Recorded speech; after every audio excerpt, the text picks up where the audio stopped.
The Ole Miss road to glory may have gotten a lot smoother with LSU and Florida looking absolutely atrocious.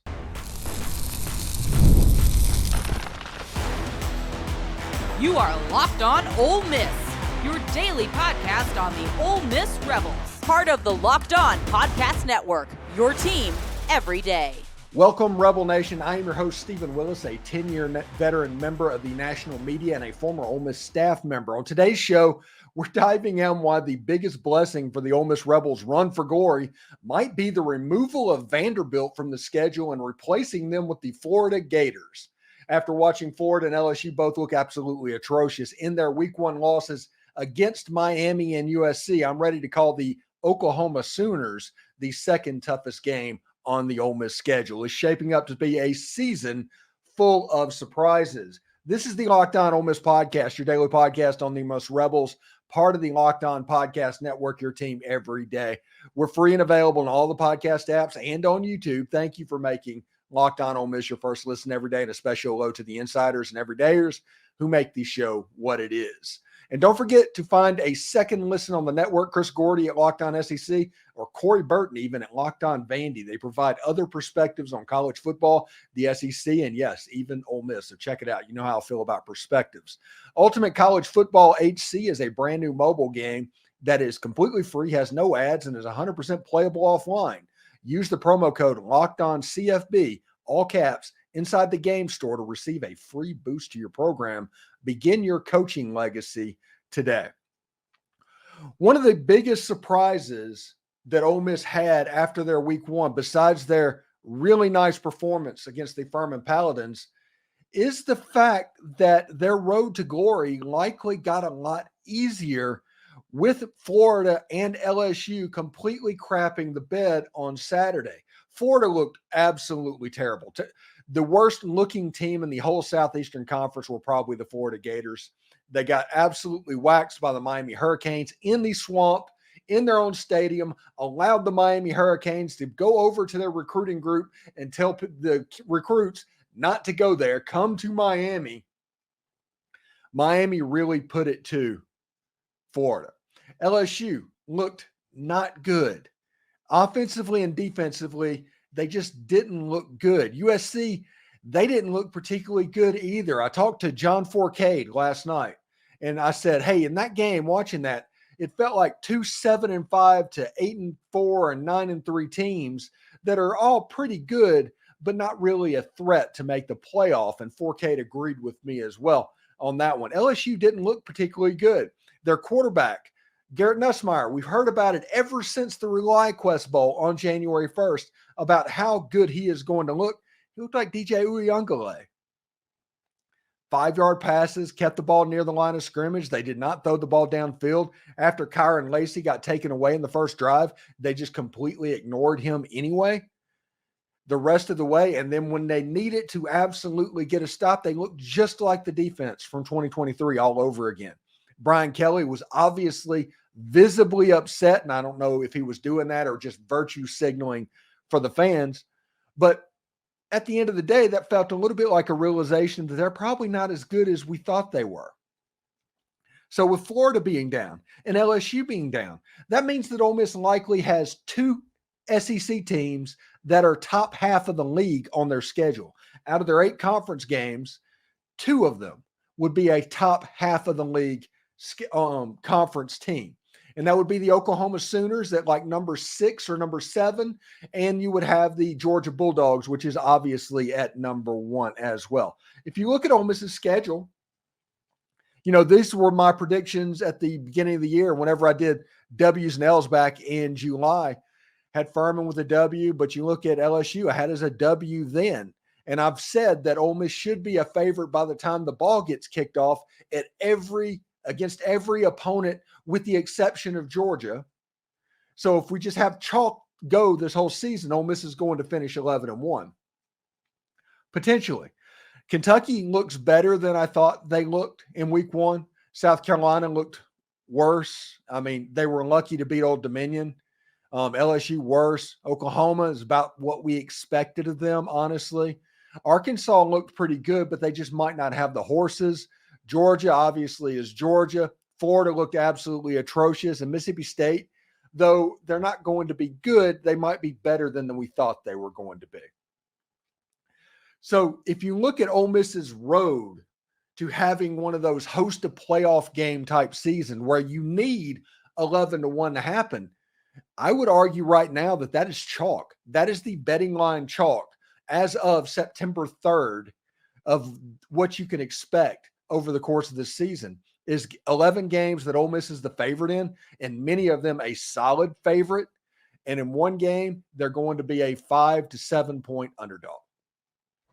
That is the way this season is going to work. And if the rest of the season happens and Georgia comes into your place, even as a 5 to 7 point favorite over Ole Miss, if Ole Miss goes into that game 9-0, something like that, Georgia might be in a little bit of trouble because you will have an Ole Miss team that at that point believes.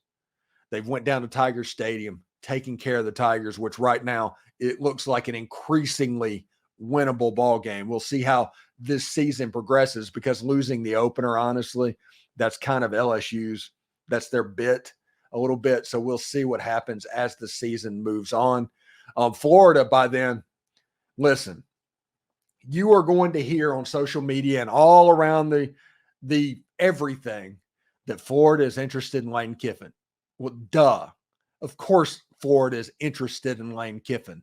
Every coach that has a coaching staff opening will be interested in Lane Kiffin this year. If you look to where he has the Ole Miss Rebels, with Ole Miss having one of the better collectives, one of the better programs, one of the dominant programs in the Southeastern Conference, of course, everybody would want that person to be a coach of their team.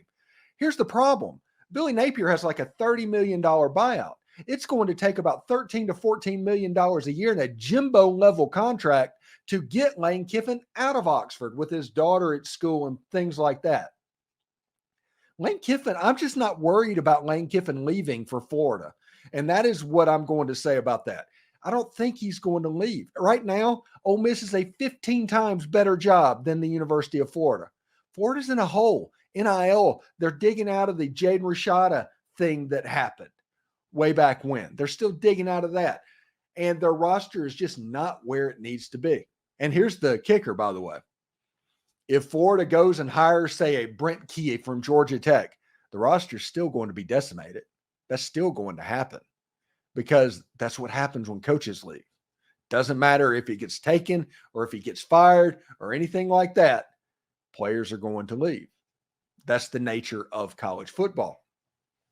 But I think all of this going down, when you look at these two things, the LSU job, the Florida game, the LSU game, Ole Miss and their road for championship glory just got a ton easier after week one. You had essentially a mid-off in Las Vegas between LSU and USC. It was a great football game. I enjoyed that football game thoroughly. I don't think either one of those teams would beat Ole Miss. I don't think either one of those teams would be 10 points of Ole Miss if we're going to be honest. But we will see how it goes. I do think Oklahoma is looking a little bit better. I like Jackson Arnold. I think that the second most difficult game on Ole Miss's schedule is probably the Oklahoma Sooners right now. And there's not really a whole bunch that people can say about that. Coming up next, we'll dive into Jaxson Dart's historic performance in week one, which has propelled him to become a favorite for the Heisman Trophy on FanDuel. Seriously, stay tuned to hear the details on why this Ole Miss quarterback is catching the nation's attention. Hey, Ole Miss fans, I want to take a moment to give you a heads up about a brand new mobile game that I think you're going to love as much as I do. It's called Ultimate College Football HC. In this amazing game and simulation, you get to step into the shoes of a head coach, lead your college football program to glory. Can you imagine actually being the head coach of Ole Miss? Of course you can if you're listening to this show, honestly. From recruiting players to hiring coaching staff to overseeing training camps to handling scholarships, you control every single detail of your program.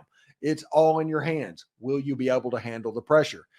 Ultimate College Football HC is completely free, has no ads, and is 100% playable offline. You play on the go as you want and when you want to play. And of course, we have a special offer for Locked On Ole Miss fans. Use the promo code LOCKEDONCFB in all caps inside the game store to receive a free boost to your program. Make sure you take advantage of this because this perk is going to make sure you get your team off to a very strong start. So to download the game, just visit ultimate-cfb.com, ultimate-cfb.com, or look it up on the App Store. Ultimate College Football HC. Begin your coaching legacy today. You know, college football is back, and it's not too late to catch up before the season kicks off. Whether you're in the SEC, ACC, Big Ten, or Big 12, you can get all the information from Locked On's stable of college football experts just by subscribing to the Locked On College Football Podcast. Who has a chance to make the playoffs? What team will cause chaos in their new conferences? Everything you need to know all in one place. Be sure to follow and subscribe to the Locked On College Football Podcast as part of the Locked On Podcast Network, your team every single day. You know, it came out yesterday. Jaxson Dart was the betting favorite, tied with like two other people. Like he was tied with Cam Ward and he was tied with somebody else. And I think Carson Beck was right below that as the person that was fourth on this list. But Jaxson Dart was now plus 850.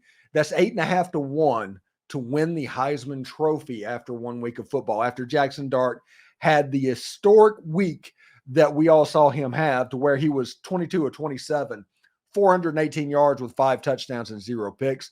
Yeah, granted it was against Furman, but that was also in a half. If Jaxson Dart would have played the full game just like he did everything, he might have had 10 incompletions and 800 yards passing in that game because of the way they were throwing the ball around. And as John Forcade said last night, props to Ole Miss for letting the backups come in and throw the football. Like with the Austin Simmons, don't just bring the backup quarterback in to hand the ball off, which you see so often. They let Lane Kiffin throw the football around.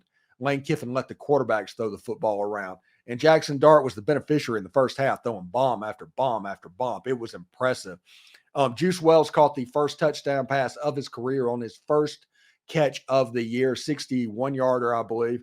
But Juice Wells in the press conference yesterday said that the pass to Trey Harris was about 65 yards in the air and was just a bomb, and it was caught for a touchdown. And he was just absolutely gorgeous. If you look at long touchdowns that happened in that game, I mean, the long one to Trey Harris, the long one to Juice Wells, Caden Prescorn had one as well. It was all part of Jaxson Dart averaging essentially about 20 yards per completion in this game. It was really good. Caden Lee also had a little bit of a day as well. He caught the long touchdown pass from Austin Simmons. But Vegas loves Ole Miss right now. 8.5 1 plus 850 for Jaxson Dart to win the Heisman. Ole Miss is one of the betting favorites to make the college football playoff. They're up there on the list for teams that have the ability to win the Southeastern Conference this year. They just about anything that Vegas can bet on for a favorite in the SEC, Ole Miss is represented on that list at some level. So it's very, very impressive stuff. Now, turning the page a little bit to Middle Tennessee. And Middle Tennessee, they are on the struggle bus at the moment. If you want to look at it, the line is going the other way. Ole Miss is now favored by 40.5 points over Middle Tennessee State. That is the biggest line against an FBS opponent that I have ever seen in my life in an Ole Miss game. Ole Miss is favored by 40.5. They figure they're going to win the game by 42 points. This kind of looks like a 52-10 they're kind of looking at. That's the score line. Now, I don't even know if Middle Tennessee is going to be able to score the ball, but we'll talk about something that Ole Miss's defense, their vaunted defense, has to do to prevent that from happening, honestly. We'll see exactly how that rolls. Keys to victory in the game against MTSU, a fast start. With this defense, it's going to cause a repeat of Furman to happen. If you can get off the field on third down, if you can turn them over, maybe a defensive score would be nice to see. Jaxson Dart throwing the football around and also get the running game a little bit more on track. In the week 1 game, it was about 55% pass, 45% run as far as the pass run mix in the first game. Is that a indicator of Furman's defense, or is that an indicator of what Ole Miss is going to do? That is going to be one of the major questions in the early part of this game. Is it a game-to-game thing, or is Ole Miss going to be a more pass-happy team with a third-year starting quarterback and the best wide receiver core in the country? I mean, it could be either one, honestly, with Furman and their personnel deficiencies on the back end and Ole Miss and everything they had on the front end. It was an absolute mismatch. And the second thing is, I think it's time to get Matt Jones carries early in the game to see what we have with Matt Jones. While it's not in conference, while you're kind of getting your feet wet, get Matt Jones in the game and find out what he's all about. And third of all, we need to play clean and cut down on the bust that were about 70% of Furman's offensive production in Saturday night's game. If you take away the 3 busted coverages, their yards in that game is about 70 or 80 yards. It's absolutely nuts. If you take that away with the last 2 running plays that were at the end of the game, their offense was like 50 yards for the whole game. So Ole Miss's defense completely dominated Furman. They need to do that again. Now, starting off with a fast start. And I do think they need to have a fast start. That's going to be important because we saw against Furman what that allows you to do.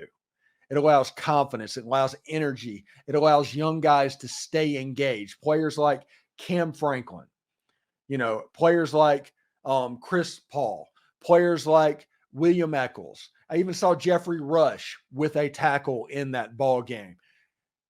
That kind of fast start is going to get younger players involved. I think I heard on a podcast earlier in the week that Ole Miss played north of 70 players on offense and defense in that game. They played everybody. Everybody got on the field. There's only 85 scholarships on the team, or at least there's only 85 scholarships now. But it's a situation to where the fast start that they got off and on the board with Furman happening allowed them to do it. It allowed them to get those young guys in the game. They allowed that depth to get provided. It allowed somebody like Nareel White to have excellent catches and get his feet wet at the college level, catching passes from Austin Simmons, who's likely going to be the starting quarterback next year. It allowed the young guys that were visiting Ole Miss to see and get a nice view of the whole program. It was an absolutely A-plus weekend for any time you play an FCS opponent. It was all about the feel-goods against an FCS opponent, and Ole Miss was able to pull that off. A fast start is imperative in games like this. A fast start in Wake Forest is going to be imperative. A fast start against Georgia Southern is going to be imperative. Ole Miss needs to spend this first 4 weeks developing depth and doing the things that need to be done to make sure everything works out. Should be really interesting, and I'm going to be paying attention to exactly what they do offensively as far as play calling. Are we going to see some different formations with this being a lead-in to a road game against a Power 4 opponent? Or does this mean you're going to put some stuff in to make them prepare for it? Does this mean we're going to see a little 12 personnel or something like that? Caden Prescorn and Daquan Wright on the field at the same time. I am curious about all of that stuff. But the thing that has my attention most about this offense and this Ole Miss team at the moment is the run game. And the question is, how do you use the run game moving forward? Coming up, we dive into why Ole Miss needs a fast start. Coming up, we dive into why Ole Miss needs a fast start against the Middle Tennessee Blue Raiders. Stay tuned to find out the key reasons why setting the tone early could make all the difference for the Ole Miss Rebels in this matchup. Grab a 5-hour energy shot to stay alert to watch all of your favorite games. Or if you stayed up late last night catching that Florida State game, you can take one in the morning to get that energy that you need for returning to work after Labor Day. 5-hour Energy is the brand that hardworking people like you have trusted for over 20 years to give them alert, energized feelings that they need to get through a busy, hectic day. You always know where to find 5-hour energy shots right at the cash register at nearly every convenience, drug, and grocery store nationwide. Simple as that. Stock up on money-saving multi-packs, though, to make sure you never run out of these delicious energizing 5-hour energy shots. If you go to 5hourenergy.com, that is the number 5, hourenergy.com, and get some 5-hour energy product today. You can use my promo code LOCKEDONCFB to receive 20% off your order. Now, this offer is only valid until September 30th, so hurry. And it's only on one order, and it can't be used with other promotions. And this code is also not good for subscription orders. But go to 5hourenergy.com today. Really interesting stuff. We are talking about the keys of the game. And this next one, I think, is a real key that we need to watch for. And maybe key's a strong word. Maybe it's just something I want to see happen. And it would be better off in the what to watch for. But I'm going to put it in the keys episode. And that is Matt Jones. Okay? Matt Jones had 3 carries, 68 yards, and 2 touchdowns against the Furman Paladins. He is somebody, that's Austin Simmons. He is somebody that has produced against Georgia Tech. He has produced against Furman. It is time that we see if Matt Jones is ready for earlier in the game production. If he is somebody that can be that surprise running back that went from walk-on to star in college, that you always hear these other players and other programs have. Is Matt Jones that next level that's going to take the Ole Miss offense from great to elite to the next level? Is he the player? We all know that Henry Parrish Jr. is somebody that is really good at keeping the chains moving. We all know that Ulysses Bentley IV is a running back that is very explosive. I call him a Jerry and Ely plus type running back. But that third sauce, that third different type of heat, that is something that the Ole Miss running game is looking for at the moment. Who is going to replace that? We thought that it was going to be Rashad Amos, but Rashad Amos right now is buried on the depth chart down below Matt Jones. Is Matt Jones ready for prime time, so to speak? Is he somebody that you can trust to put in the game in the first or second quarter and know that he is going to perform? He looks excellent going against backups in the second half. He did against Georgia Tech. He did against Furman.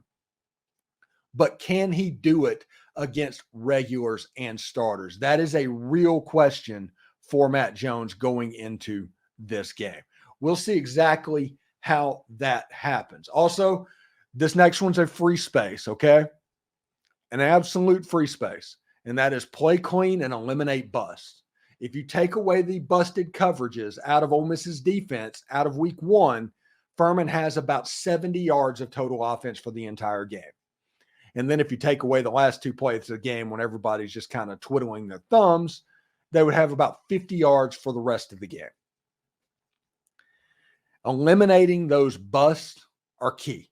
And this is why. Furman was never going to beat you. One of those busts might have gotten Furman in the end zone, but then you're looking at 76-7. It's not that much of a difference in there. But whenever Ole Miss plays LSU, when Ole Miss plays Georgia, when Ole Miss plays Arkansas, Ole Miss plays South Carolina, Kentucky, Florida, those teams, a busted coverage and a touchdown could be the difference in winning and losing a ball game. And Lane Kiffin, over his tenure, has not really lost ball games that he's expected to win. They've played well. They've played relatively clean. So we'll see in the games against Middle Tennessee and Georgia Southern and Wake Forest on the road if Ole Miss can play clean. Again, we are about 12 days between Ole Miss playing against Wake Forest right after a very special episode of Dawson Creek and right after Smallville, right before Smallville. That game can be tricky for different reasons. It's not going to be a terrible environment. It's not going to be like Tiger Stadium or even Williams-Brice, but playing on the road at Wake Forest is going to be a challenge for Ole Miss. Going away from home, handling meetings in a different place, sleeping in a different bed than you might be used to. All of those things are very real things. And we'll see exactly how it goes. And it's a key that Ole Miss plays clean, injury-free, and gets off the field pretty quick. That is an absolute massive thing. Also, MTSU's quarterback, apparently is a pretty good player. Now, he's not Carson Beck. He's not Sugar Sanders. He's not even Cam Ward or Jaxson Dart. That's not what we're talking about. But he's a quarterback that can hurt you. And he is a true dual threat guy that likes to scramble around a little bit, has a relatively strong arm. I'm wondering about accuracy in the game last week against Tennessee Tech. Middle Tennessee got up 21-0 and ended up 21-2. And the next thing you look, it was like 25-24. Tennessee Tech had the league. So they went through a lull in the middle part of that game, but then the quarterback was able to drive them down the field for what would be a winning touchdown run in a 32-25 victory over Tennessee Tech. He's a good little player. He's somebody that can hurt you. If you don't have your game face on, if you're not mentally connected to what is going on, he's the type of player that can hurt you. He reminds me of what's his name? Taylon Green or whatever at Arkansas. He's a similar type player, probably not as gifted as a quarterback as him, but he is a good little quarterback. And if you're looking for one player that can really hurt you in the ball game, if you don't handle him, it is probably that guy. So just because of him, I expect the defense to play a little bit longer into the second half of the game. You're going to see more Princely Amanuellen.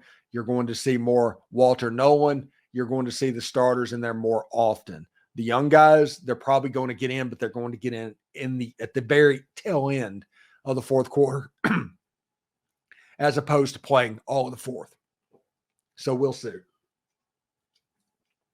So really interesting stuff. Those are the keys for victory against the Middle Tennessee Blue Raiders, but also why the national media and the nation and the national betting lines and betting services, they love Ole Miss. If you look at Ole Miss's road to glory this year, this is the all-in season. This is the season where everything matters. Looks like it's getting a little bit easier 1 week through the season. LSU doesn't look as good as they could have been, and Miami just completely beat down the Florida Gators, which they're just completely mutinying right now in Gainesville, Florida. It's something to behold, honestly. So we'll see exactly how that goes. Thank you for making Locked On Ole Miss your go-to source for Ole Miss sports. We pride ourselves on offering the most comprehensive perspectives, which is why we're the #1 Ole Miss podcast. Your support means the world to us. Check out our thank you for making Locked On Ole Miss your first listen today. Now go to Locked On College Football Podcast, from NIL deals to the never-ending conference realignment rumors. Spencer McLaughlin gets you ready for an exciting season on the gridiron. You can find a link down below in the description to Locked On College Football. You don't even need to search. Part of the Locked On Podcast Network, your team every day. And also exciting news. You can now become Locked On Ole Miss Insiders, the best and easiest way to stay updated on all things Ole Miss sports. It's our texting program that sends you notifications on anything relevant that happens to Ole Miss without all the hassle of a message board filled with trolls. Enjoy a 14-day free trial. Experience the future of college sports. We're adding new perks as we grow, so do not miss out. The link is down in the description. For those of you watching on YouTube, we'll send you to college football, Locked On College Sports right now. Hotty toddy, everyone.